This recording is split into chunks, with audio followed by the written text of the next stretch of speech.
Your high yield savings account is losing you money. Let me show you why. I woke up this morning and was checking my email, and I got one from SoFi, which is a bank that I have a high yield savings account with, and I saw that the APY on my account just dropped from 3.8% down to 3.6%. And it's not really a huge deal because it's just a tiny fraction of a percent, and it's not really going to change that monthly payout that I get from that account.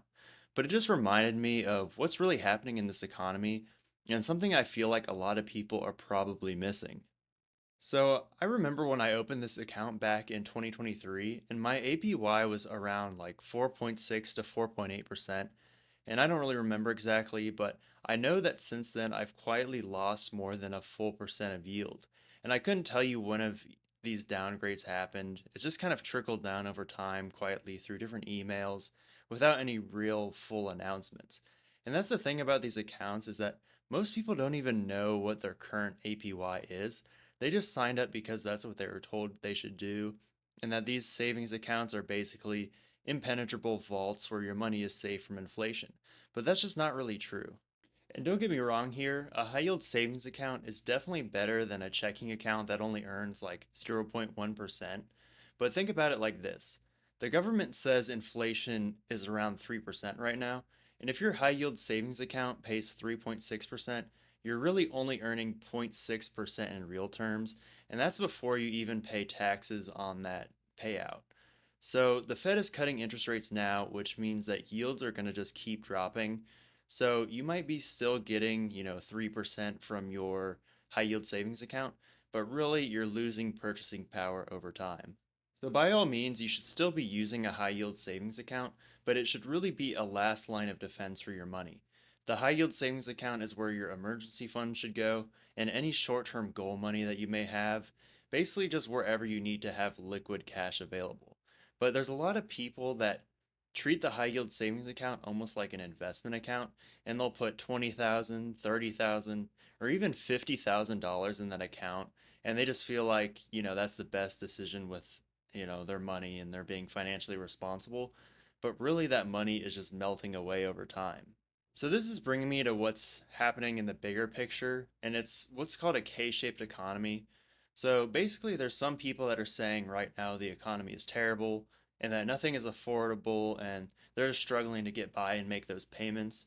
Meanwhile, there's other people that are just doing great and don't have any complaints. So what's the deal? Because they're both in the same economy, right? Well, think of the picture of a K. You've got one line going up and one line going down. So on the line going up, that's the people that own assets. So things like stocks, gold, real estate, and Bitcoin. And then the people on that downward slope, they're the ones that don't own any assets. They hold cash and they store their money in things that depreciate, and they buy goods and service that just don't build value over time. So it's not really about luck, it's just about what you own. And let me give you an example of what this looks like. Say you have $20,000 that's just sitting in a high yield savings account and it's earning that 3.6%. After 1 year, you've got $20,720. So in that year, you earned $720. Meanwhile, someone else takes that same $20,000 and they put it into the S&P 500. The market averages around 10% historically. So after a year, you've got around $22,000. So instead of a $720 gain, you have a $2,000 gain. That's $1,280 in 1 year. And that's a gap that is also going to compound year after year. So say you hold that for 10 years, your high yield savings account is going to have 28,000. Meanwhile, the investment in the S&P 500, that's going to be 52,000. And the interesting thing about this is that both people, they didn't require any more amount of work on their end. It's just simply where they held their money. And that's the K-shaped economy in action. And unfortunately, that divide is just going to keep growing because of what's happening right now in our economy and in our government. The Fed is cutting rates right now, and that means pretty soon they're going to begin monetary easing, which is really just a fancy way of saying that they're going to start the money printing again. Not only that, but Trump also just announced a new $2,000 stimulus check, and he's claiming that it's going to come from the tariff money from the past year.